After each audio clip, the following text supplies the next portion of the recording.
3, 2, 1. Welcome, Daud, to the realm of the Iron, new season. You know, last time you've been here, it's been an insane development ever since. Like for those who don't know, we just started out literally at my own place, and then we were just talking shit.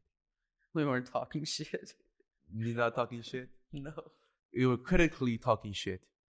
We were critically talking. Well, we weren't talking shit, but it was perceived as shit to some people. We were rubbing shit together. We weren't rubbing shit. We were saying things. We were tickling, and then it became shit. No. I would say, not that I would say, it's really, we were talking things, and then we were saying things, and it became shit for some people. Simple. Because it starts smelling. Well, it didn't start smelling. But people smelled it. No. People who wanted to smell it smelled it. Yeah, exactly. But then it was their own smell. Some people perceived it as herbs. Yeah, of course. Do you think it was herbs? I think so. Were you intending to make herbs, or were you just dumping? No, I was not dumping. That's been the case forever, that I want the people I talked about in the last podcast, I want them to realize these things. Let's rethink things and do things better going forward. So to remix this shit, essentially. Remix. No. Yeah, like there was a shit, but then we were stealing it, so it became something like transmutation. No. If it's to remix, then that's like things are added into it. I'm not talking about that. Oh, so you want to switch the beat entirely? No, not switch the beat. I want people to let go of the remix and go back to the original shit. You thought the original was the remix, but then you remixed into the original. No, the people thought that the remix they are enjoying is the original. But because they don't know that's the remix. Yeah, of course. Then is it by a different artist entirely then at that point? See, that's a good point. I would say so.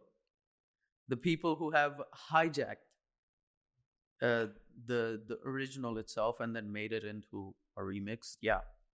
Here's the thing. So bro, can you just push the microphone closer to you? So when you speak, I'm seeing the waves. Just put it closer to you. Yeah. It's just like earlier, just still face you. Can you move the entire thing maybe close to you? Yeah, sorry, bro. This works much better if you're close. Is it good? Yeah. Okay. And if you want to come closer, that'd be best too. Yeah. So, the people who hijacked, the original, and they made it into a remix, and for over so many centuries. Well, why this idea of hijack repeatedly? Why? Yeah. Because that's human nature. We tend to, if not steadfast enough, we tend to do things that often go against the real ideas.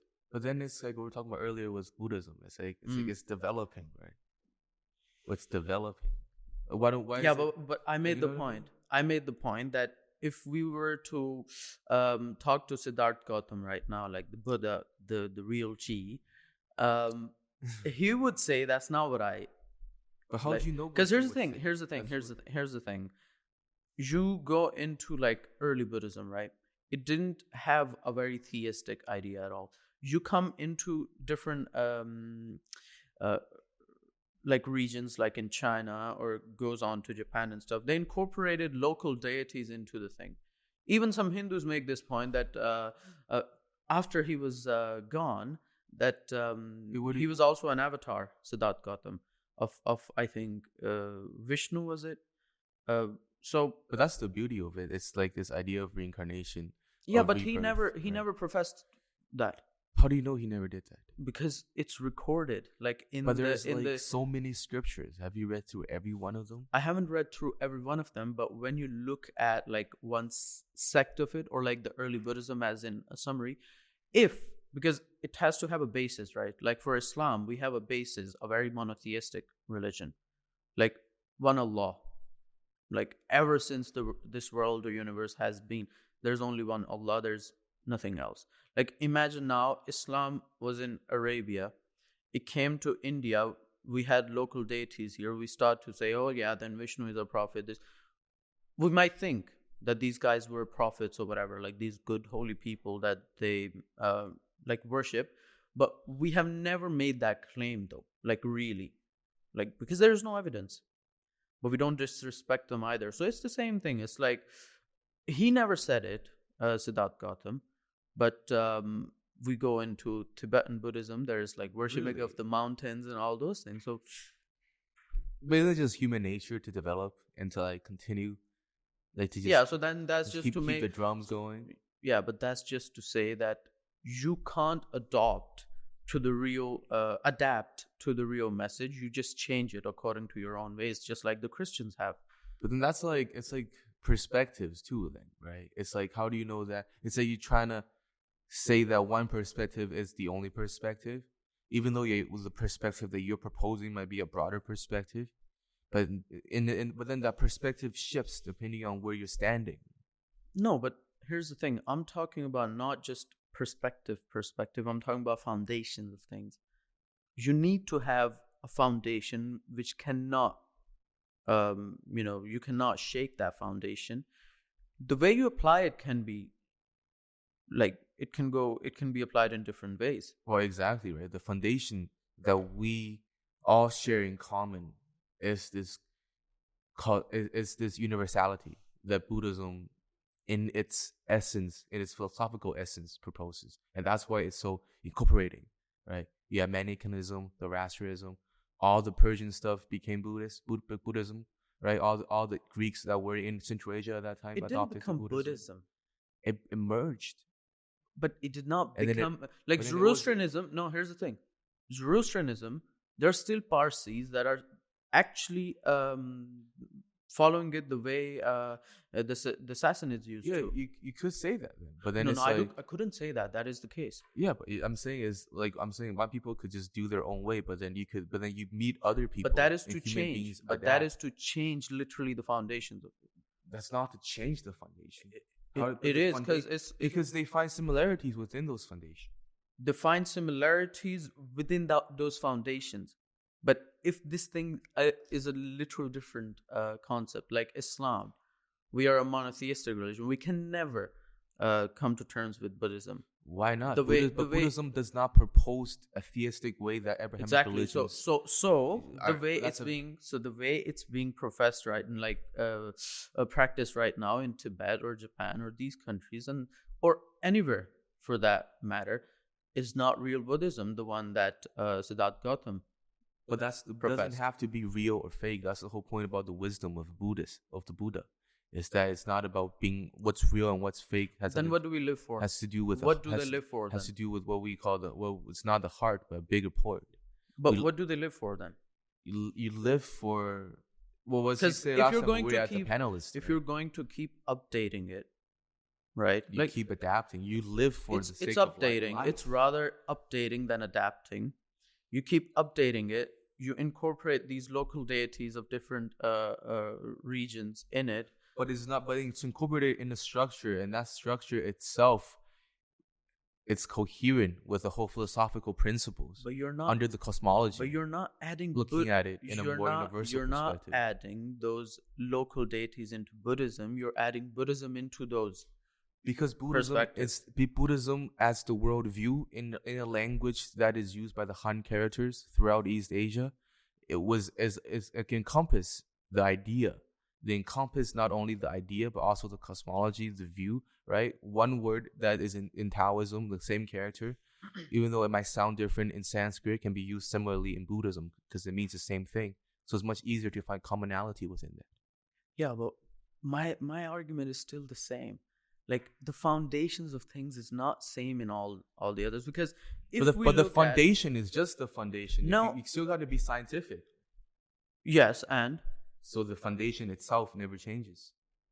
It has changed. But the foundation just keeps getting. But here's the thing. The foundation it has to be laid first. You can't build the foundation then after. Like you build the building. Here's the thing.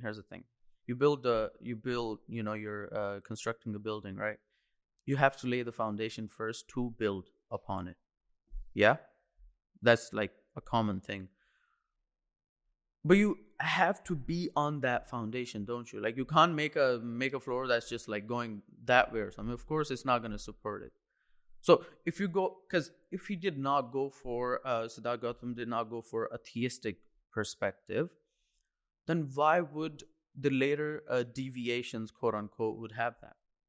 Like later adaptations. So what you're really doing is, I'm not saying you, but like in general, is you take the original idea, you incorporate that to your liking, not what the original idea said it itself. Just like I said, Christians, like Jesus never said he was quote unquote God, like literally God. Would like, or he died for our sins. Like, how can you imagine that if you say God sent his own son, quote unquote, to the world so that he could be killed for humanity's sins? So it's like, I shouldn't be questioned about, like, it's, if a sin I have made, why should my son should be like, or my brother or father be questioned about it? It should be me who should take responsibility. So how could Jesus die for our sins when he didn't bear any responsibility of it? Well, unless Jesus was one of us. Well, he was a human being, of course. He wasn't a god. Are you saying Jesus is not a god? Yeah. Okay. We'll get back to the Buddhism point. Yeah. It's very interesting. But then now we touched upon Islam. Like it's what we talked about last time. It's like Islam, in your perspective, is being misrepresented. Well, it's been even practiced differently. I would like to add that as well. Misrepresented by our leaders, by Muslims ourselves. It's like, if you want to take a very nuanced approach, like very then you would say a Muslim prays 5 times a day, then he goes out and he lies and steals and murders and whatnot. How can you say that he's like a complete Muslim? So in that sense, like, that's like a very personal thing.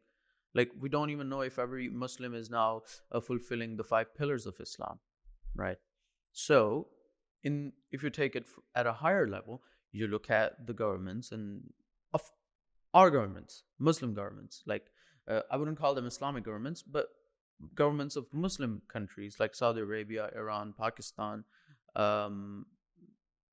Indonesia, although it's a secular country, but it's predominantly Muslim. Mostly the people who come into power there are Muslim. So, like, not mostly, every time, that's like the whole history, that's been the case. Like, you look at Egypt, Iraq, Syria, Jordan, Turkey, all these countries, Muslim countries. We are Muslims living in these countries, but we're not following Islam for what it says, like for what it really wants us to do. Like, it has to be like around one belief in God, which we do all profess. But when it comes to the state level, at a personal level, we say, yeah, there's no God but one. But when we come to the state level, we don't literally follow his commands or the rules he gave us. Like, this is what you're supposed to do to live a good life. So, like, one example is dynastic system. We don't have that in Islam, in the original thing. It doesn't come from father to son. Like, that's not how merit is based. It's like, whoever is the most worthy should be the leader. So it's a very democratic idea. So if we don't follow it ourselves in the Muslim countries, you come to the West, and the Western people are going to look at the Muslims in the current situation, and they're going to say, well, that's Islam. Just because they call themselves Muslim, that's Islam. So Islam does not have democratic values in these countries like Middle East, even Pakistan. Like, we have democracy, quote unquote, but looking at what's happening in Pakistan right now, like, where did it go? Like, it's non-existent. So we're clearly not following the core Islamic beliefs. But then, if nothing is, then when have Islam ever been followed? By the people who just like right after like the people who succeeded Prophet Muhammad. And how Those long those ago were was that? that was a long time ago. But here's the thing. But do you think it's But even possible then in of a course, modern because world? here's the thing. We didn't completely deviate, even after those first 40 years after Prophet Muhammad. I'm not saying that was the only Islamic way people lived. Like, up until the 1900s, we did live to a very, to a great extent, according to what Islam really wanted us to do. Like in different, because we weren't divided by nations, right? So Islam is like another, like what we say, what Islam wanted you to do is almost like Islam is this other thing, and you're just following it. What do you mean? Like, what do you mean by Islam just wanted you to do this? Like Islam, in saying Islam is to say like you submit to Allah. So once you have submitted to Allah, you have to do what Allah says. You can't live But then that can according be, to your that's own be rules. interpreted nowadays as a more authoritarian, right? Which you see all these, as you were saying earlier, that it's not as democratic. Like, what does that mean? That's so But open to interpretation? authoritarian, but who's the authority that's controlling? I'm not talking about a rule of the mankind. Like, this is one thing that Islam did, which was to free us from the rule of mankind. Like, it's not the rules of a king that we are bound by. Even the king is bound by the rules of Allah. Like, he can't just willy-nilly change the rules and stuff. So, what is the rule of Allah? Well, there are different, like, it's a really broad subject, that one, which, like, normally the Western people just sum it up into the Sharia law, right? But Sharia means law, and then law means law. It's like non-bread, so it's bread and bread, or like chai tea, it's tea. So no, I get what you mean by that, but then it's like on the sense, I think what it sounds like people associate that with something very, medieval, sinister, right? medieval, or no, not even medieval, because what the Sharia actually wants you to do in that sense is actually followed to a certain extent in almost all the Western countries, like human rights. Islam brought human rights, like rights of women. Like, women had no right to divorce. Like, they couldn't ask for a divorce. They were just subjected to whatever the man had to say, and do whatever the man had to say. Islam came around and it said, no, women have the right. They're their own person.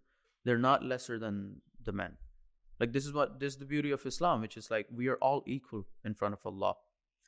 No matter if you're a man or a woman or whatever, like blue blood, red blood, whatever blood you have.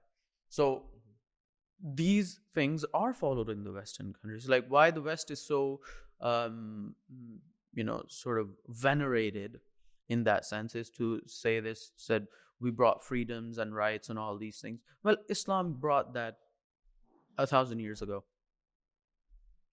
Like, when Prophet Muhammad came, like, also rights to inherit property, like inherit things from your parents, like your father. And how different then is Sharia law, the one you're speaking, the actual one that is not being followed today? That's actually in the Islamic countries, Muslim countries. Are they being followed right now? Not to its fullest extent. Because what you're speaking is something very humanitarian. It has to do with, like, if you compare to the UN charters and what is that? It has no difference whatsoever. Okay, so essentially it's a But very here's the humanitarian thing. approach. Yeah, exactly. But because it liberates us from the rulership of man. What do you mean by that? Like, you could make a rule, right, as the king or the emperor of the world, and if it goes against the human rights sort of approach, I have, just like in the UN thing, like, I have the right to rebel against it. I'm going to say, no, I'm not going to go by that, because that literally goes against humanitarian rules. It's the same thing with Islam. But the case is always is that okay, but then you still have these Islamic emperors. Because that's the literally kings, the sultans ruling and just as I said, killing as they please. Yeah, of course. So, like, well, not as they please. No, not as they please. Mostly throughout history. No, not even. How so? Not mostly throughout history, no. Because there were conditions. Like for a good So they're like a constitution monarchy type of thing.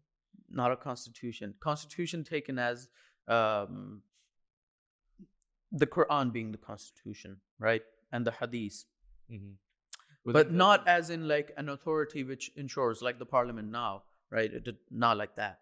But Islam does say, like the Quran says, amruhum shura bainhum, which is like discuss amongst yourself before you make a decision.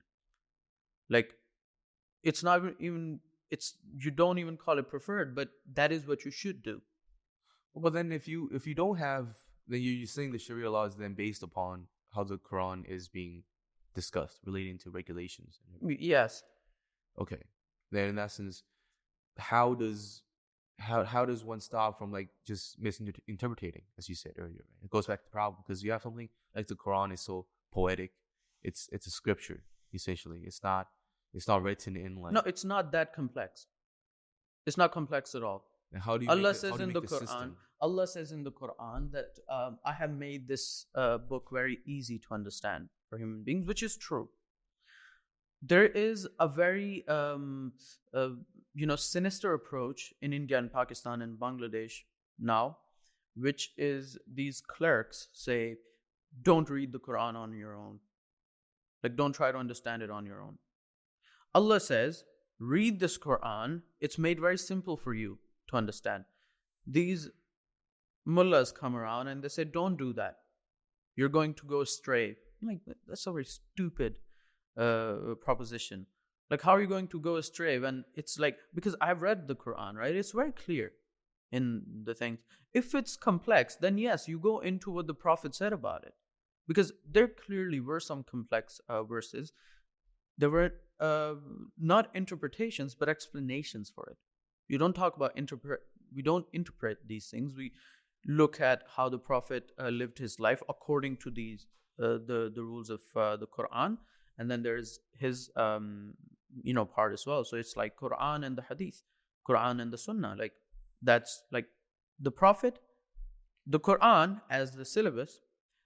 The Prophet was the perfect example. So it was like Allah sent a scripture, but Allah also sent a man with it who is going to apply this scripture in his own life so that everybody could see it.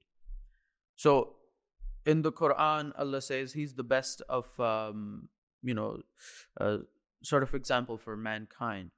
Like the way Uswatun Hasana, which is like his uswa, his way of life is, the best out there. So that's how we should follow it. So, but his way of life is literally what the Sharia says. So that's how we take it, like as a codified sort of, instrument of law.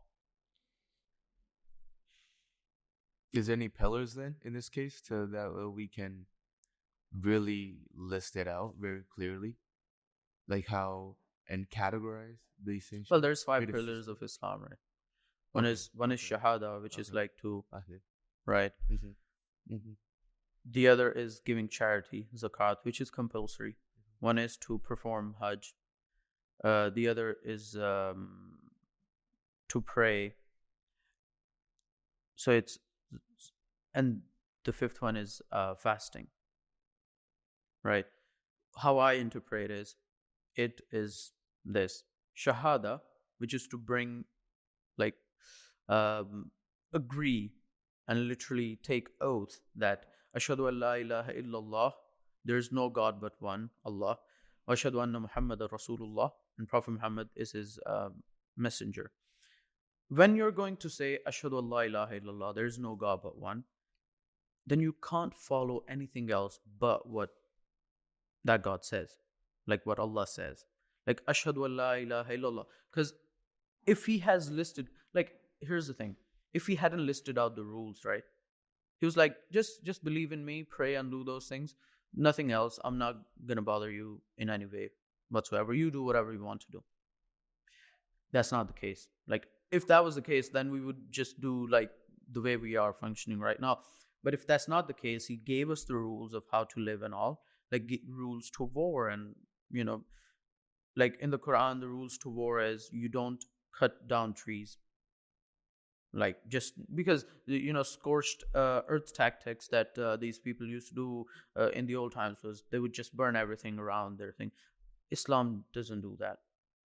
Like, maybe there were some people later on that did do that, like kings and stuff, because that also has to do with deviations. But like, the core covenant is you don't cut down trees and stuff, like you don't harm the environment you're in. You don't kill the animals excessively and stuff. You don't destroy the holy places of other worshippers. You don't kill the old, the children, the women. You only fight the combatants. So the non-combatants should not even be touched.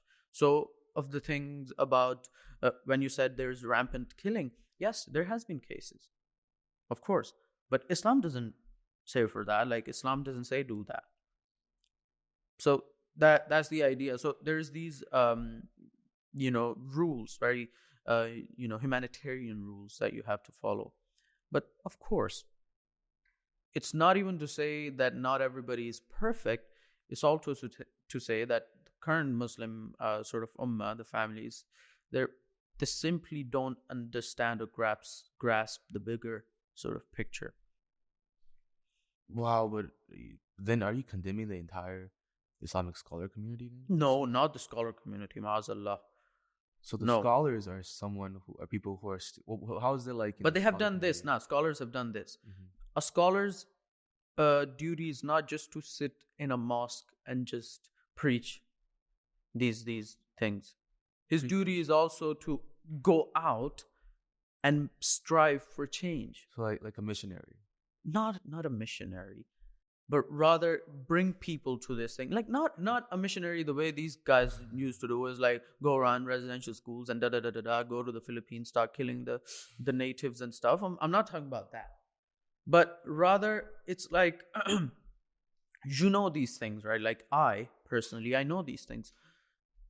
No, I'm not perfect, but of course, to a certain extent, I know, and I keep learning. I do go out and I tell my friends and family and other people that I don't. That you gotta organize. Yeah, of course. So are they like revolutionary leaders then? They organize nowadays. Nowadays, they are. Have they been? There have been, of course. Like, what is it like in the 20th century then, when all these, you said nation states, right? Like, I'm talking about nation states with you, right? It's like, how does Islam? It seems like Islam and nation state itself is in conflict. Yeah, of course. According to your interpretation of Islam, which is very not interpretation. But you just mentioned your interpretation earlier, though. That's about the 5 pillars. I take the shahada, because here's the thing. What is that? Shahada is like the oath you take. Like, you profess that, you confess that there is no God but one. Like, you submit, right? But why is this submitting? Like, you witness, because you're submitting to God's will. That's the idea. Is it the same as acknowledging? Yeah, but acknowledging just to say, yeah, you exist. But submitting is, yeah, we act like you have to follow it. Oh, I see what you mean. That's the idea. Yeah. So, because I said it's my interpretation, because some scholars might differ on that. That's why I said this is my interpretation. But in regards to like nation states, if somebody does say that's just my interpretation, then yes, I'm in conflict with those people. Who's nation states compared to Islam? We're not compatible. Then there's so many countries right now. So many Muslim countries. Exactly. That's not that. I said it in the last podcast. It's a British-made mess. Like, literally those words. Can you elaborate on that? Yeah, of course. Just take the Ottoman Empire as an example. It had most of the Muslim community under one thing. Even the ones who weren't under them, they even respected and consulted them and seek their... So from our perspective, that means more like, it's like a Qing dynasty that merged all ethnicities together, and you had autonomous states like Johnson and Vietnam. Yeah, of course. But then they were still in that big family type of thing. Yeah, but here's the thing. We, like, in the Chinese perspective, like in the Hua perspective, there were some, like the Uyghur kingdom, that was like the Uyghur autonomous, they were Muslims. Like Right. they were Muslims, Right. but they were still living under this. So, but they were not following the same laws and stuff. In the Uyghurs, that was like the Islamic laws were being followed. Not with the Ottoman Empire. It was like we were all following, like the greater community was following Islam in that sense. So, but even the guys in India, although they didn't have like borders or like they were not under them, even they seek their approval of the Ottoman So Sultan. it's like the dynasty officially. That's what you're saying. Yeah. It's like it's No, the but they were last called Muslim- caliphs. They were called caliphs. Khalifa. in Arabic. In Arabic, Because which you is say to in say English, it's just a dynasty. It's the last quote unquote no, Islamic dynasty no. that existed. Because the idea of a caliph, well, yeah, okay. If you're going to say that was the last dynasty that came out of the Islamic world, yes, okay. Like the true sort of thing, which is not based on nationalistic ideas, but rather to encompassing everybody. And then imperialistic. Yeah, but they derived their thing from being the caliphs of like the previous caliphs, and those derive that from So just the like prophet, the Hua dynasty. like the representative of Allah in this world. Right, which is okay. But they took it, but that was like a very political term then became, right? It was like to legitimize their rule, they declared themselves like caliph. mandate of heaven type of thing. Yeah, but if you follow it or you don't know, right? But we were together like the greater ummah was together still. Like the Sharia was, implemented. So you're saying at that time the Islamic civilization Was shaping itself. it was and then- together? Yeah, exactly. Okay. And then came the European Enlightenment, came the Renaissance and all that. And these guys, when they said Like about the Industrial Revolution. no, before that. Okay. When these guys said about colonizing countries in like the 1500s, they started from that, right? Like the Spanish and all these guys. So when they said about colonizing and they got to the Mediterranean and the Middle Eastern countries, they came to the Arabs, first of all, and they were like, these Turks, these Ottoman Turks, are lesser Muslims than you because Islam came to you as Arabs, as a distinct nation. It came to you. So how is it that these Turks are ruling you? Because Islam doesn't go by that. Unless, like the Prophet Muhammad, one of his last sermons was that no black man has any advantage over a white man, and no white man has an advantage over the black man. And the same thing, no Arab has an advantage over the non-Arab, and vice versa. Only what matters is taqwa, which is like your fear of Allah or the things you do, accordance to Allah. But that too cannot be judged by human beings in this world, right? It can only be judged by Allah. So in this world, we are all the same. The king, or the Khalifa, let's say, has the authority to govern, but that too because of the people. If the people don't like it, then he has to go, right? But that was only the case for the first 40 years. It was like Khalif Abu Bakr, Umar, Osman, and Ali, and then Hassan for a few months, and then came the dynastic rule, and that started. But to a certain extent, they were still observing Islam to its fullest. So the Ottoman Empire, they come to Arabs and they sow the seeds of this nationhood and stuff, and then the Arabs rebel, like across the Middle East. The Arabs rebel, and they're like, we're gonna, kill these Turks and whatnot. Like divide and conquer. Of course. So like Lawrence of Arabia, right? You like it was he was like a British military officer, and then he would go to these Arab tribes and stuff, like the tribes of like Al Saud, which is like the Saudis, and these other people in the UAE, in Bahrain, Oman, and all these guys. Not Oman, because it was always a different thing, but Yemenis and all that. So he went and he said, you guys are different than these Turks. Turks are lesser Muslims than you. You guys had the book. The Quran is in your language. So why do you have to be subjected to them? So it did not then stay as who is more virtuous, who's a better sort of candidate for the Khilafah or the representation of the Muslims. but rather it came down to nationalistic values. Ethnicity came into play. So that's why we have different nation states. That is exactly why Muslims are not together right now. You think that's the case? Of course. So Colonialism did it, yes. and that's still happening right now. Yeah. How? It still influences it because the biggest benefactors of these nation states are still the Western countries, like the UK, the Americans, and all these countries. How? Like who has bases in on Saudi land or like across Middle East? Who?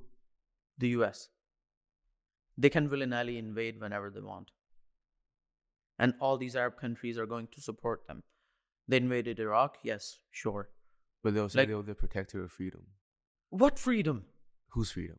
No, but what freedom? Freedom. If you have given the reins of power to dynastic rule, these authoritarian dictators, be it the Saudis or the others. Who are the dictators? Like the Saudi royal family.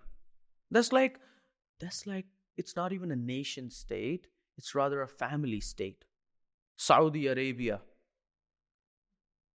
But like the Britain though. Britain is Yeah, also... but no, Britain is not. It's not like the House of Windsor sort of islands. Okay. No, but the King of Jordan. Yeah, like that guy, King of Jordan in that sense. He's not ethnic to Jordan, if we were going by even ethnicity. He's ethnic to Mecca and Medina. Right, because it's like kind of like... They come from the Prophet's family. Okay. Like they were the Sharifs of Mecca. They come from the Prophet's family. They were the first ones who aligned with the British. And then the Sharif of Mecca, at the time he started to get a bit rebellious. So then they resettled them, and half of the family was sent to Iraq, and they made the kingdom of Hashemite kingdom of Iraq, and then the Hashemite kingdom of Jordan. No, but I was wondering, just out of curiosity, since you know this much more better than me. Okay. Like, why is Iraq and Iran not together? And is it just because they don't want to unite Persia? No, because that's due to colonizing effects as well. Because here's the thing. It's one thing to divide countries. Okay. It's another to condition them to believe that this divide is who you actually are. Okay. So it's psychologically, you've been conditioned in that way. It's weird, isn't it? Of course it is. Because like, to me, I love like Persian history, right. But like, they started in Iraq, which is like Babylon and all Mesopotamia and stuff. Right. Yeah. So that's like the origin. The Fertile Crescent and right. And then that's like the capital. Right. Right. Is that where Baghdad is? Baghdad, yes. Yeah, right. So that's the capital for Persia the entire time. No, Baghdad wasn't, but wasn't. Babylon was. Okay. Like ancient Persia, right? Okay. So Babylon's also in Iraq right now. Yeah. And it's like so imagining all of Beijing not being part of China. Yeah. And then so there can never be neither states that exist can be called China. You know what I mean? Simply, like there's no capital. Yeah, exactly. You isolate. Why do they do that? But here's the thing. I think this divide is not just due to the colonial divide either. Then, because when Cyrus the Great and the Achaemenid Empire came along, right?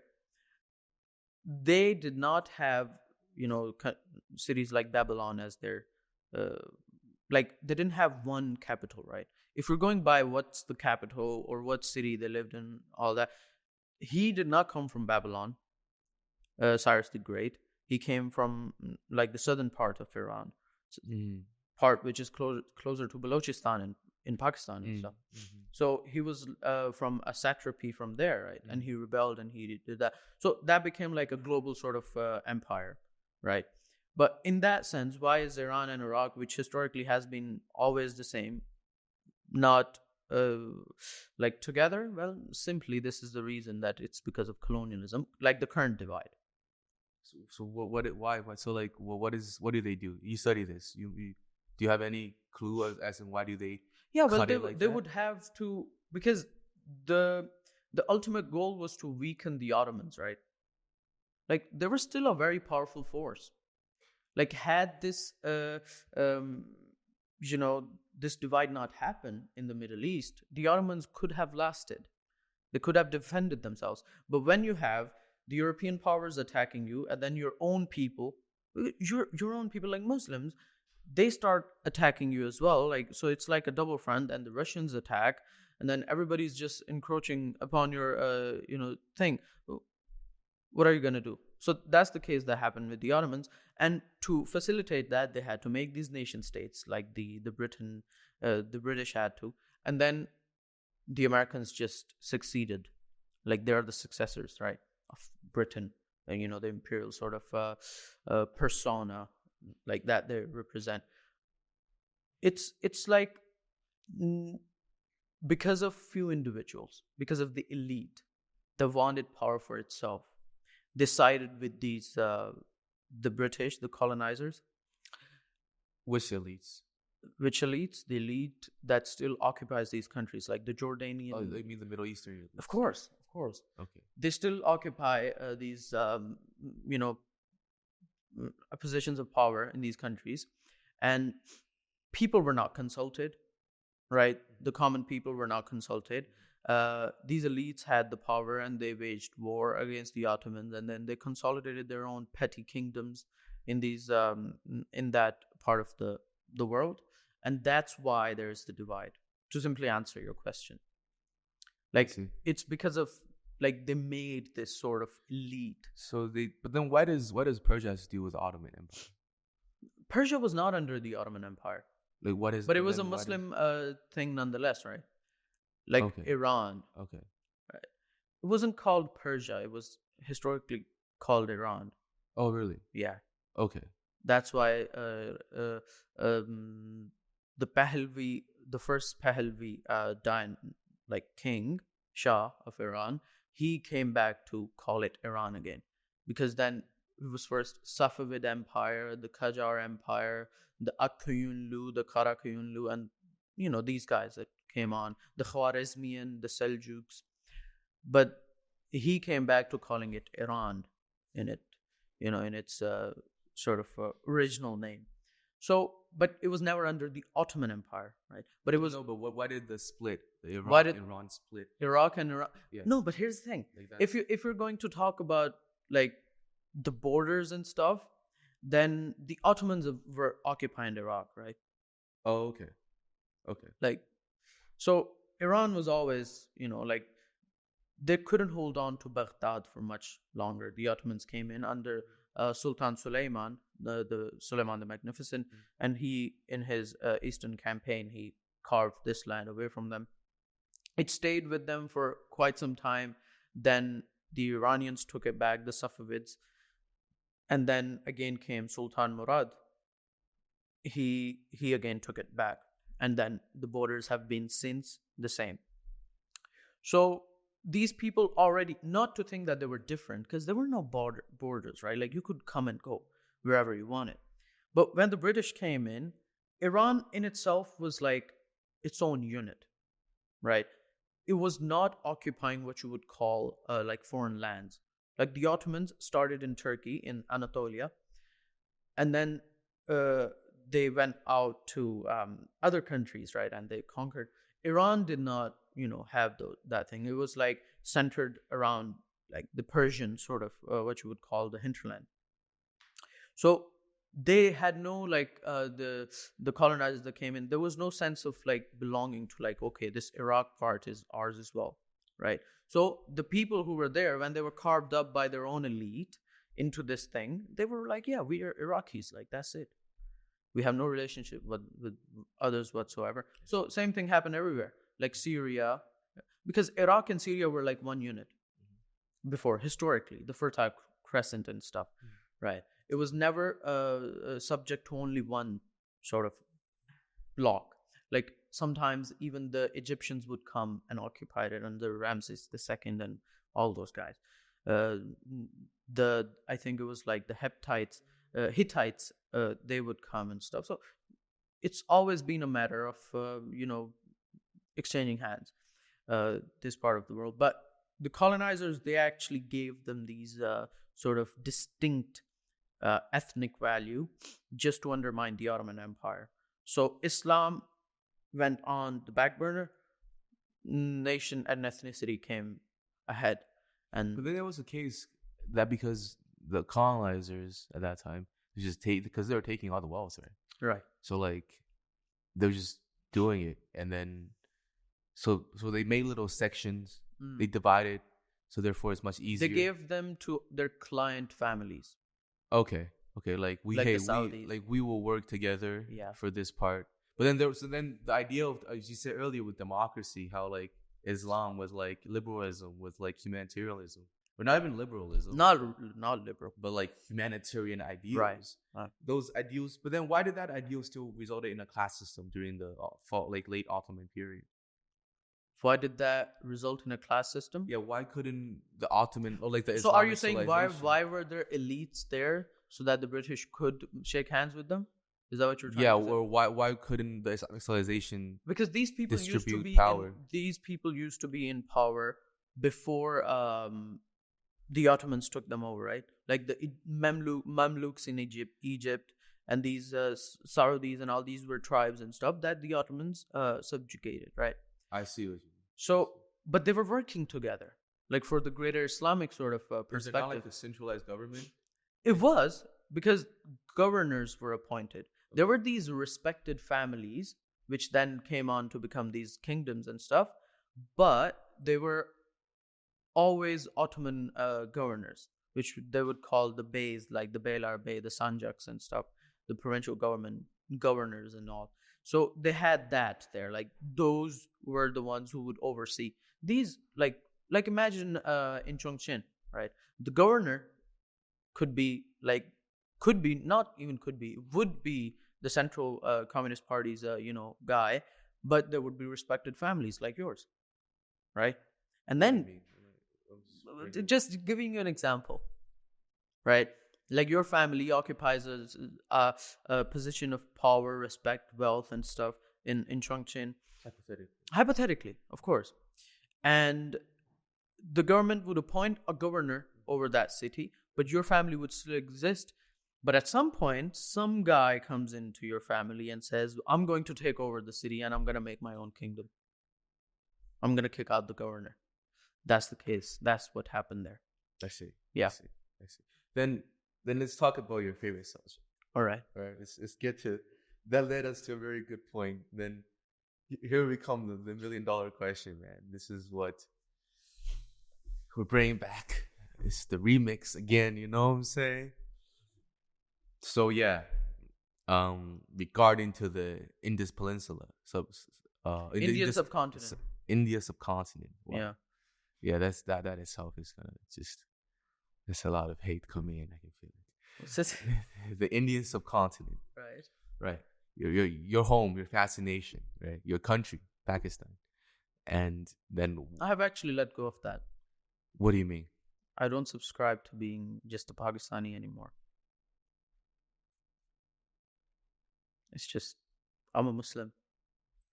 But then Pakistan still exists. I transcend from the boundaries of nationhood.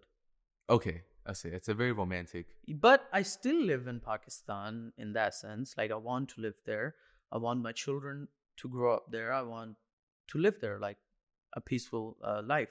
Like Allah also says in the Quran that we made you in different tribes and groups just so that you could recognize each other. Which is to say, you could organize, you could live like a better coherent life, right? So that's why we need to have like a Pakistan, right? Which was made so that Muslims of India could practice their religion freely. But then okay. Isn't Pakistan itself, as you said earlier, a continuation of colonialism? Yes. Like, not to the fullest extent. What do you mean? Because if we were not to make Pakistan as a certain, like a thing, because there were things like Hindutva already relevant in the Hindu society at the time. What is it? Like the Britishers made these divides, like divide and conquer sort of thing, as a term, only came to me when I was in Pakistan. Like they were like, Hindus, you should be the real owners of this land. These Muslims should be kicked out. They were the invaders and stuff. Although my family was never invaders because we are Bhattis. We're like Rajput Bhattis, which is like a very distinct class of people in India and Pakistan. So uh, but we have had to make Pakistan. Why? Because there was this very dominant sort of a movement that had started of like a Hindu Rashtra, like a Hindu sort of nation, which is like only for Hindus and stuff. Which they would say, well, yeah, minorities could exist, but looking at the Indian state's record right now, the way they treat minorities, it's a great decision that was made by our forefathers to make Pakistan.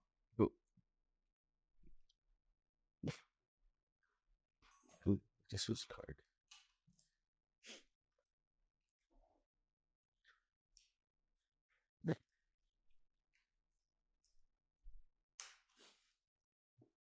What? So to Astaghfirullah, la hawla wa la quwwata illa billah.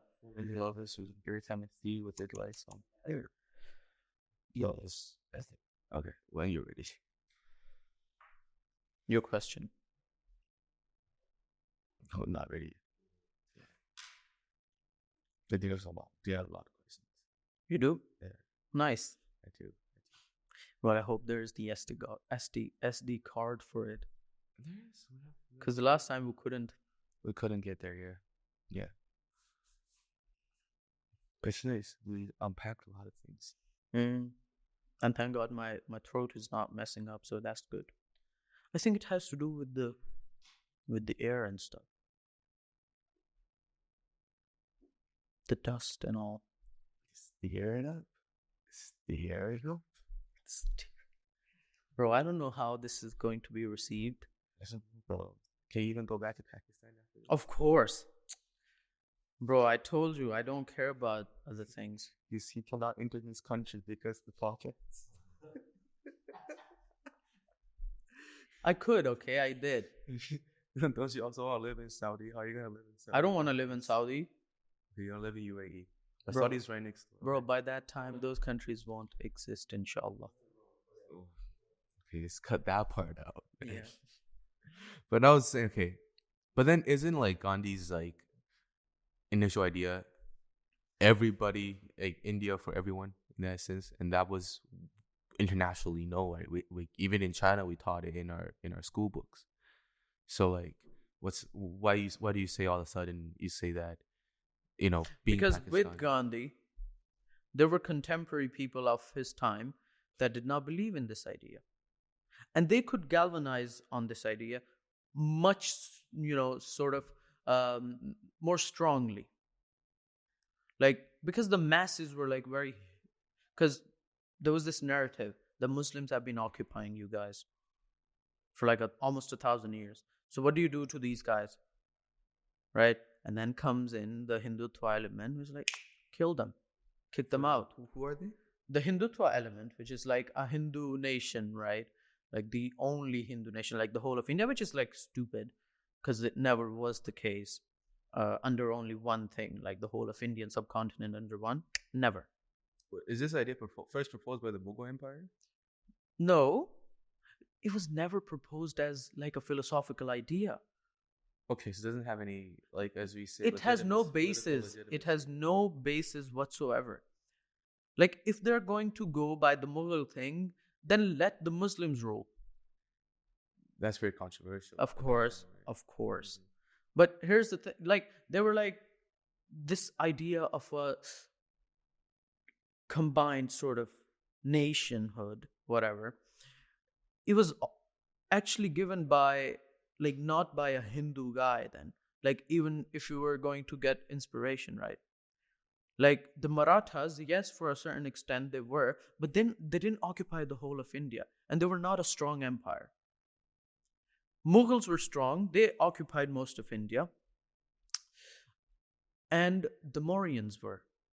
Chandragupta Maurya, and then his grandson, Ashoka, who was a Buddhist. He was not a Hindu.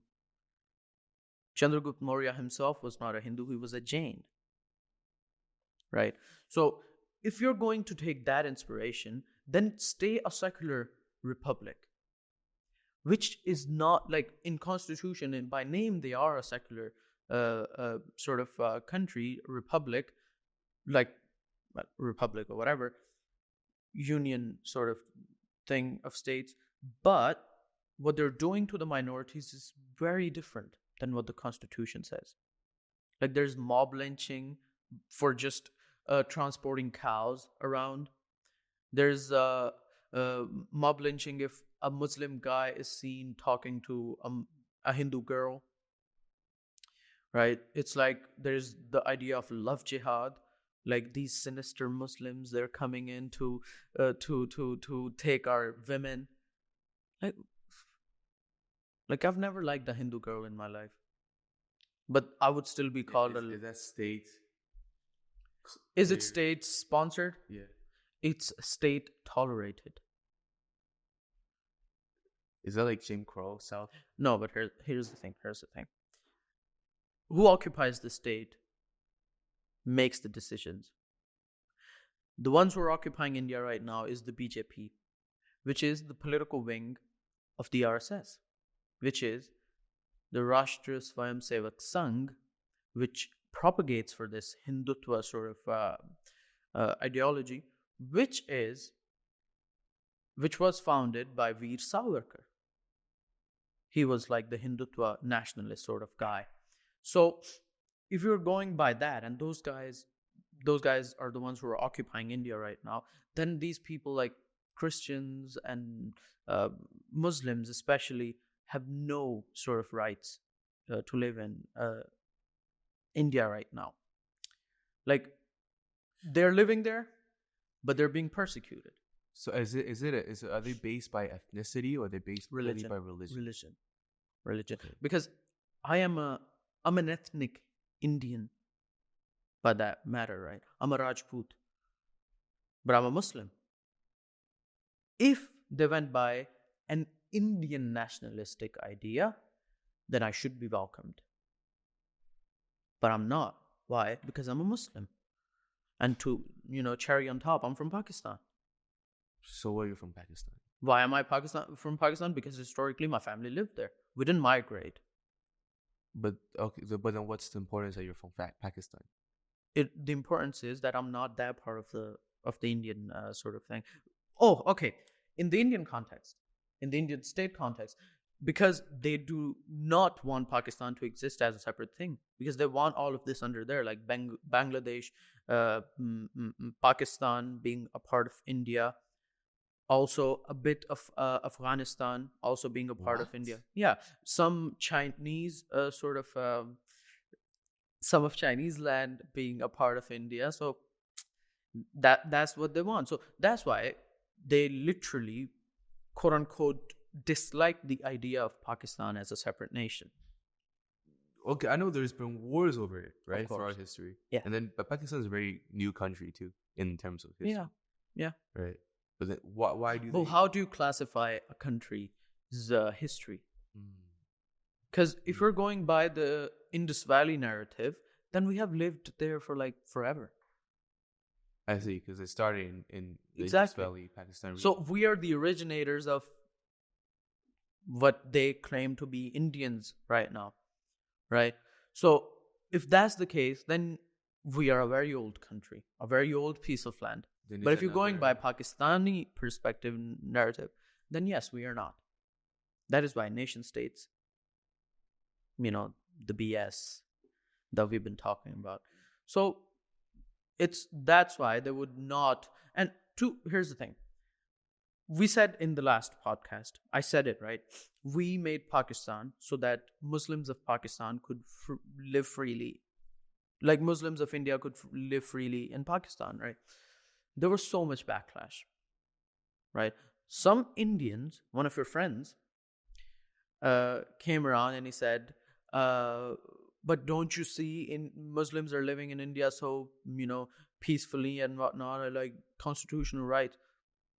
I said it again and again that constitutionally, the Indian Muslims have rights. Constitutionally. But is that constitution being applied though? No, it's not. It's not being implemented. These people are still marginalized. Like, they are actually treated as second-class citizens. Every time they ask for their rights to be fulfilled, they're told, either like there are like pop artists in India now, which have galvanized this movement, which is Musalmano Bharat Chodo, in that sense, like Muslims leave India, as in like we are all invaders. Like my family was never invaders.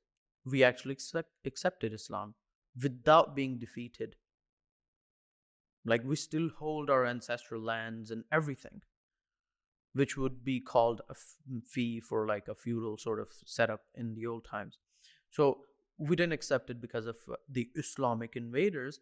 We accepted out of our own free will. Like some of my like my great grandfather, he wrote a Quran with his own hands. So he was like a scholar in that sense, right? So if like there are things like for a Muslim, and I'm gonna say it in Hindi, it's like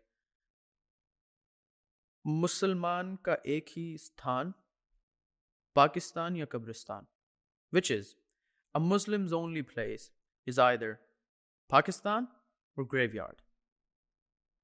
Whoa. Yeah. So what? And here's the thing: the state is not saying anything. Yeah, that's what we should be doing. No, but the majority of the people are thinking that way, and those majority of the people are the ones who are putting in power the BJP, which is the political wing of the RSS. So it's like all a cycle of goddamn tyranny and oppression. So if we're going to say, like, if some Indians are going to make the argument that constitutionally they have those rights, yes, they do, but are they being implemented? No. But I'm sure not everybody thinks like that. India is a big That's why I said majority of the people. Majority of the people do. Okay. Because if they did not, BJP would not be winning right now. Then what about common sense and just like your basic humanitarian? Out the window. Is it because they live in such a monogeneous? Because they have been conditioned in that way. I don't blame the people for who they are, actually. I blame them for not trying to even make a change. Who's not making a change? The Indian people. Why, but they have made a change, I think, for their own idea. If they wanted a Hindu Rashtra, a Hindu nation sort of thing, country, then if they had already always wanted that, then they're already almost achieving that goal. Like they're almost there. So then I don't blame them for that, if that's what they wanted. Right? But some people say, no, that's not what we wanted, but that's still happening. Then where does the responsibility fall? So I know you like India very much. I mean, Indian culture is very fascinating. Yeah. But like people most of the time like India, like a lot. Okay, there is rich culture and whatever. Like there's yoga that comes out of India. And yeah, of course, it's yoga comes out of India. But then people fail to see what's actually happening on ground. Societal. Exactly. Down to earth. There's still the caste system. What? Yeah. What do you mean by that? Bro, there's the caste system of the Hindu, and it's a Hindu caste system. What? What does that mean? It's associated with a religion. Today, caste system is being practiced.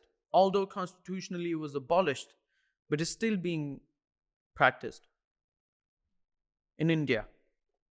Maybe not in metropolitan cities and stuff, but majority of the Indian people do not live in big cities. Really? They're very populated. Bro, there are 1 billion people. You think all of them are residing in big cities? No, most of them live in the rural areas. And in those rural areas, caste system is still being practiced. I would say it takes time, right? It takes time to raise the level of awareness. How much education. longer do they need? How long has it been since It's been actually not just 1947, but even before that, people wanted this thing to be changed. Like Ram Mohan Roy, which was a Bengali thing, a Brahmin, and he was against this. Like, here's the thing: there's a very strong emphasis in some sort of communities. I don't know now or not, but in the old times there used to be, up until 1947. I think there are some people who still do it. If the husband is dead, the wife is gonna get killed with it. What? Yeah. So there's this pyre, like where they burn, the cremation and stuff. The wife is gonna have to go with it. You sure that's happening? That might be like a case or so. There's always gonna be people who are. No, that's what I'm saying. I don't know for now. Okay. But just like the caste system is being practiced. Okay. Right. Okay. But that used to be practiced. Raja Ram Mohan Roy, he was a Brahmin. He was against that. One of his sister-in-laws was subject to that because one of his brothers died, and then he was an academic, he was a reformist of India. But that was almost 100 years ago, right? No, not almost 100 years ago. It was in the 1900s. He was in the 1900s. Yeah, now it's no. It's maybe 80 years. So 3 generations or so, roughly 3 or 4. But then he went to England and then he died there. Okay. That guy. So wow. Here's the thing. If that's a very extreme example of the Hindu religion, some might say that's not Hinduism, but it was practiced in the name of Hinduism. So why did nobody try to change it? But the same thing could be said about ISIS, where Islamic community. But we're denouncing them. Exactly. But do they not condense them? Nobody condoned them. They're always extremists in everything. But here's the thing. If you're going to now bring in the point of radical Islam, nothing of that sort exists. If we're going to say Sharia law is radical, no, it's not. That's just Islam. Okay, because Sharia is just that Arabic name. It's just it's law, right? Okay. Law according to the Quran, to what Allah says. Okay. So, but the point I'm trying to get at is, why is the RSS relevant in this, or the BJP? So all those stupid practices, caste system and sati pratha and all those guys, the sati pratha, which is burning of the wife and stuff, hopefully that's not happening. But the caste system is still being practiced. The RSS, actually what it does is it says we are all one people. All Hindus are one. They say no caste system, but they don't make any improvements to change that thing. Because when they say you're all in one, because Dalits, most of the Dalits, which is the lowest caste, right? They're considered as lesser humans. If they have always wanted to break away from this thing, right? They were we're not Hindus. I was listening to one of the folk Dalit singers, activists. He was like, if we drink from the cup, if we drink tea from the cup, they break it because they think it's impure. We enter a temple, right? And they say the temple becomes unholy or whatnot. But we breathe the same air as us. We walk in the same air as them. We walk in under the same sun as them. We go to the same rivers as them. So if those rivers and all these things that we share do not get contaminated by our existence, how do we contaminate these other things? How are we lesser than them? If we then, by their thing, if we are contaminating this environment, we're bad, disgusting things, not even humans, then will they let go of the sun? Will they stop walking under the sun? Will they stop drinking water from the same sources? Will they stop, breathing the same air? So that's the idea. And it's very relevant. It's happening right now. That's why Dr. B.R. Ambedkar, he was a Dalit. He was the guy who gave the Constitution of India. But at the end of his life, he tried so hard to be in the Hindu sort of perspective and be in the Indian nationalistic perspective. But he understood that as long as you are going to be under the Hindu idea, you're necessarily going to be discriminated against because of who you are as the caste. So he converted to Buddhism in the last years of his life. And it's a mass conversion of Dalits. So most of the Dalits now don't even consider themselves as Hindus, because if you're not going to let them enter these temples and stuff, how do they then classify as the same? So if the BJP and the RSS is saying we are all Hindus and in one, but this class system still exists, who's at fault? The BJP and the RSS. Why? Because if they have taken the leadership, and I'm not even talking about Muslims right now, I'm talking about their own Hindus that they classify as Hindus. So it's like a system of oppression. It's going to exist. It has been existing.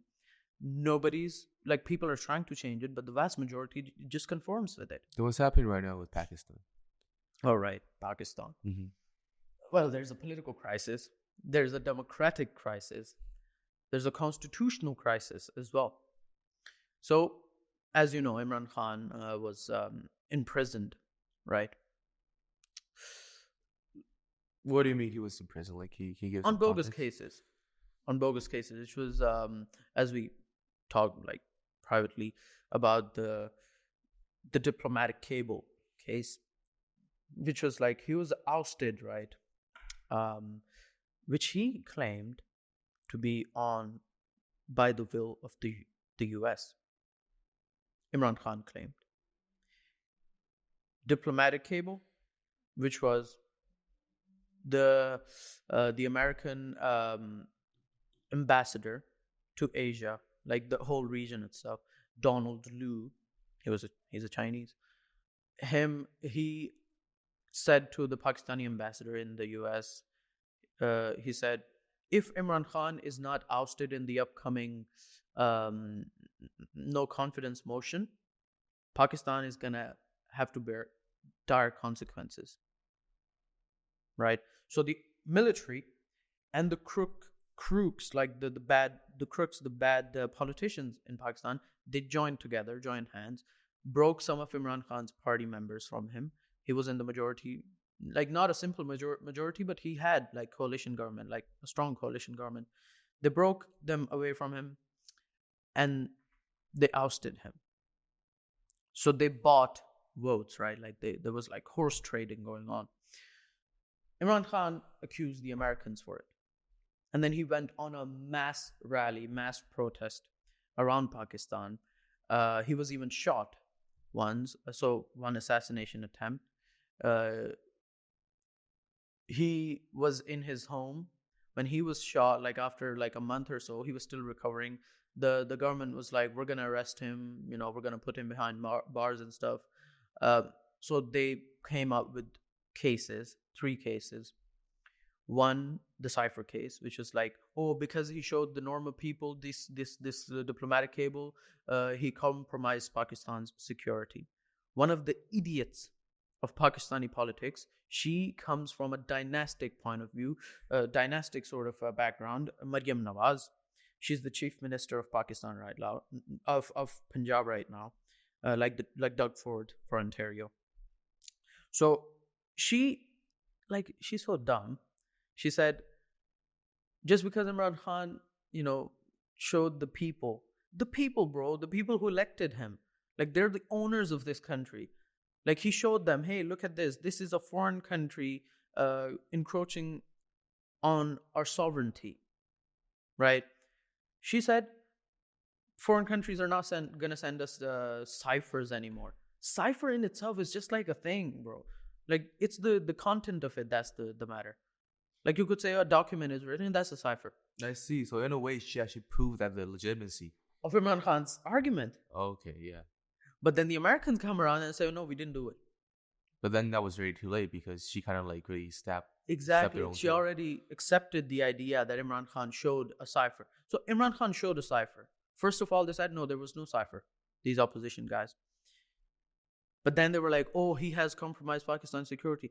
How did he compromise it if there was no cipher whatsoever? So they went against themselves. Yeah, it's stupid. They're simply stupid. Okay. Imran Khan says about them, first of all, they're not educated. What do you mean they're not? Like, first of all, they're not educated. Like, they're not smart and stuff. Like, they don't have no knowledge. But secondly, they don't even try to get it.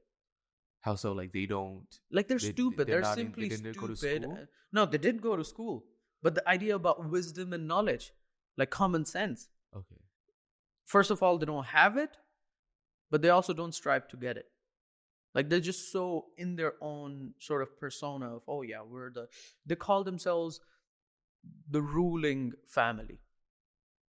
Like, we are meant to rule this country, right? Second case is about foreign gifts, which was you go to some other country, right, as the Prime Minister of Pakistan or Prime Minister of China, President of China. You go there and you say, like, they give you some presents. Those presents are yours, right? They come to the state's treasury, but they're still yours, right? Like, you can give a bit of money or whatever, and then you can take that, like, those presents. So what do you mean, like bribery? No, not bribery. You can purchase them. Because if it was given to you as the Prime Minister, but you as Darren person, you could give money and buy those So in this gifts. case, okay.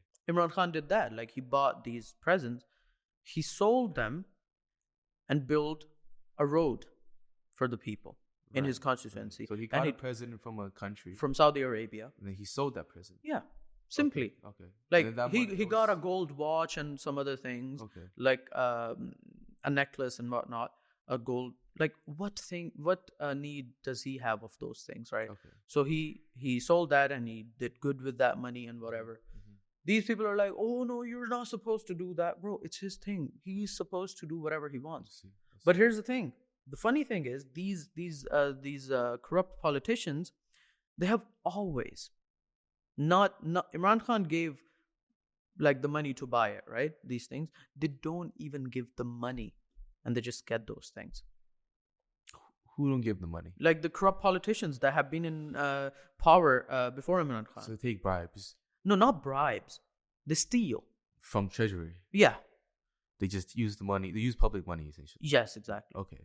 So they had the audacity to come against Imran Khan. So Imran Khan was like, public the record of all the purchases that have happened since 1947, and then we'll see who's at fault.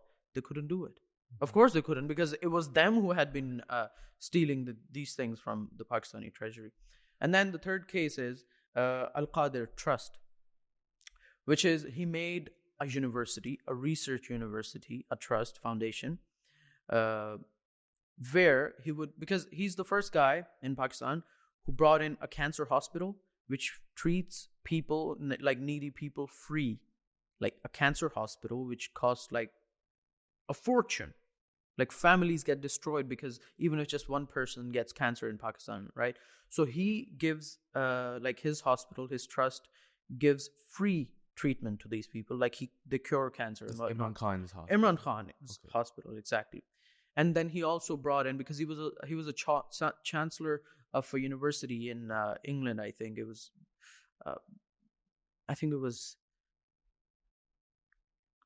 it Oxford or something? But he studied at Oxford, actually. But he was also vice chancellor at one of these top universities. So he brought in those guys, like, to build the same sort of university in Pakistan. And he did, which is Al-Namal University. And it gives the education which is equivalent to Oxford education, right, in Pakistan. And to the needy people, he gives it like they give it at a very, low rate or whatnot. So, like, a poor person could go. Okay, so he's done a lot for the Pakistan. Exactly. But then what led him? So he did the same thing now in power. Al-Qadir Trust, which is the same. He wanted to make another Islamic research university. Now imagine, Islam in this day and age is in a dire need to present its argument to the world. Okay. You need to have these research institutes to bring these things to the world, right? Imran Khan just wanted to make that. They just make a case against him, bogus case, which is like, oh, he took bribes for that, with no record. So they sentenced him, like, I think 40 years to prison. Okay. In the jail, but he has already been granted now. So, like, those things are gone. Like 40 years, he's been put behind bars for that. But now recently, the Cypher case dismissed, the penalty dismissed. Like the higher court goes like, oh, this is a bogus case. This judgment could not be passed. So there's like, there's loopholes, right? Imran Khan's lawyers are taking advantage of those loopholes in this, tyrannic system. But there's the army, the deep state of Pakistan. What is the deep state? Like the army runs the show. It's not the people. It's not the politicians. The politicians are puppets for. Okay, like the ones who has the army. No. The general makes the decision. No. The one general chooses is the one who's going to be the prime minister. But so the general has the power. Exactly. Okay. The whole of army institute. Mm-hmm. So, no, I won't say it. So in Pakistan, that's what's been happening. Like they have just they're like, okay, this sentence of the cipher case that doesn't last. Even the Tosha Khana, like the treasury one, that doesn't last, and the other ones are just gonna go anyway. So they're trying their best to keep him behind bars, right? But there were elections in Pakistan recently, and Imran Khan's party was not allowed to contest elections, so his people contested independently as independent candidates. They still won a landslide majority. Okay. Like an overwhelming majority. But guess what they do? They deny them those seats. So they're like, you have won these seats, but they cut them in half and then give half of them to the guys who lost them. So there's like post-poll rigging, not even pre-poll rigging. So people already know who won. Yeah, people already know who won. So they announce the results, so the people know who won. But then they're like, nope. No. Overnight. And it took them like 10 days to change the results because people had voted for Imran Khan's party and his people overwhelmingly that they couldn't understand what, like, now they're like Form 47, which combines all the Form 45. Form 45 is like different polling stations. Okay. Those votes counted into Form 45. Then they made it into Form 47, which the election commission signed and said, yeah, this guy has won. This is how many votes he has got. Nawaz Sharif, he lost, but he was made to, win on Form 47. But guess what? The votes that they added for him, they did not match up. The Form 45 did not have that many votes, and they put that many votes in the Form 47. So, like, clear stupidity. So they're not even reigns like hiding in Pakistan. No, clear stupidity reigns in Pakistan. People know it, but they're doing it. The corrupt people and the army, the state is doing it just because they're too powerful. Just because they're too powerful, they're able to do it. Then okay. Damn. Yeah. And recently there also have been, because Imran Khan's wife is in thing as well, in the prison jail, and there are reports that she's slowly being poisoned as well, to put pressure on Imran Khan to let go of this, his movement and stuff. So, and his wife never participated in politics and all that, right? So that's what's happening in Pakistan. I don't know if it's going to change, or it is going to change. I know it's going to change, but it's of course going to take time.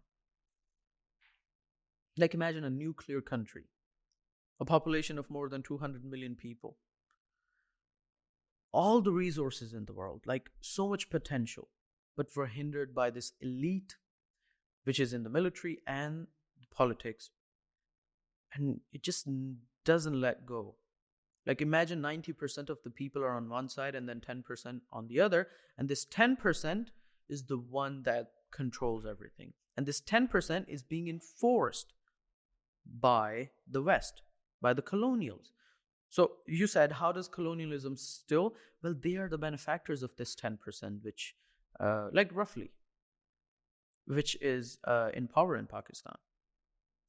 Like, if the US now said, we're going to make Imran Khan the prime minister, they are in the position to do it. Okay? So they can make these decisions. They do make these decisions. They do make these decisions. I do believe that Imran Khan was ousted on the behest of the United States. That's a bold statement, man. It's a true statement. I don't How? see. I didn't want to say this, right? It's name dropping, right? But that's just the case. If millions of people are saying it, then who am I not to say it, right? Because this cipher that Imran Khan, showed to the people, they had a security meeting, which was like national security meeting in Pakistan when this thing came. They agreed, yes, this has happened. The military agreed, the ambassadors, everybody, the bureaucrats, Imran Khan, and they were like, we're going to send a demarche. We're going to send this like an instrument of protest to the US, their ambassador, that you shouldn't try to intervene or interfere in Pakistani politics or the Pakistanis. But then somehow the military switched sides and went completely said, oh, there was nothing of that sort. So then can we not look at the security meetings, national security meetings minutes then? Like, let the people look at it. Like, if you guys already agreed on it, then why are you backtracking? But there's something that we don't know then. No, we do know. It's out in the open. Like, why do they backtrack? Why make them switch Because sides? they're corrupt. The military is corrupt. It's easy to assume that. No, it's not easy to assume. Because Pakistani military is not, it doesn't just function as a military, it's also a corporation. Whoa, what would that mean? They own businesses in the country. They own, I think, 40% of the land, fertile land in the country. Okay. So it's like a military-industrial complex. Not 40, around 20%. 20% is around like poor people, like normal middle-class people. 10%, yeah. And then 70% is being controlled by feudal lords, which were put in there by the Britishers. So that elite still exists. When the British came in, they took away land from poor farmers, middle-class farmers, and gave it to these client families, which still are the feudal lords in Pakistan. So that's how colonialism still exists in Pakistan. Then what did the founding fathers of Pakistan, what did he do? They didn't. I agree. It's still the same. I agree. They did not even have the time to implement reforms, like land reforms or things of that sort. Because Muhammad Ali Jinnah, Qaid-e-Azam that we call him, the founding father, he died very early. Okay. So he couldn't do anything. Like right after Pakistan became a country, he died. He had tuberculosis before that. He hid that disease because if he hadn't, because he had only like 2 years to live. And then in the 1 year before, they made Pakistan and then he died. So he didn't have the time to implement anything. The guys that came after him, same thing. They kept dying one by one. So in a span of like 10 years, what you would call the founding fathers, they were all dead. Natural causes? Speculations. Okay. No, one wasn't. Liaquat Ali Khan, he was shot. One was clearly shot. Yeah, he was clearly shot. Clearly shot. One was clearly poisoned. Clearly poisoned. Poison, exactly, in a hotel in Beirut in Lebanon. So what you would call founding fathers, they didn't have, because they were also supported by the elites, right?